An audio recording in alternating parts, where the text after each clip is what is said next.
இந்த வயசுலயே என் பிள்ளைக்கு அவ்வளோ தாழ்வு மனப்பான், அவ்வளோ அழகா இருந்துட்டு கூட என் பிள்ளைக்கு தாழ்வு மனப்பான், அவ்வளோ அறிவா இருந்துட்டு கூட என் பிள்ளைக்கு தாழ்வு மனப்பான். அவ ஸ்கூல்ல ஃபர்ஸ்ட், காலேஜ்ல அவ நல்ல, எல்லா இடத்துலயும் அவ. ஆனா அவளுக்கு ஒரு இன்ஃபீரியர். நான் ஏன் இப்படி இருக்கிறேன், எனக்கு ஏன் இப்படி இருக்குது ஐயா? அதை நினைச்சு நினைச்சு நினைச்சு, அந்த இயலாமைய நினைச்சு நினைச்சு, அந்த குறைவை நினைச்சு நினைச்சு என் பிள்ளை டவுன் பண்ணா விடாதீங்க ஆண்டவரே.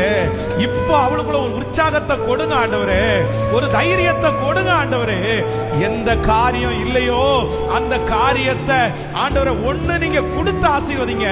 இல்லைன்னா அந்த காரியம் இல்லைன்னா கூட நான் கர்த்தருக்காக வாழ முடியும்ன்ற அந்த தைரியத்தை கொடுங்கப்பா, கொடுங்கப்பா, கொடுங்கப்பா. குழந்தை பாக்கியம் இல்லைன்னு யார் இன்ஃபீரியரா இருந்தாலும் அடுத்த வருஷம் இதே நேரத்துல ஒரு சாட்சியோட என் பிள்ளை நிக்கிற அளவிற்கு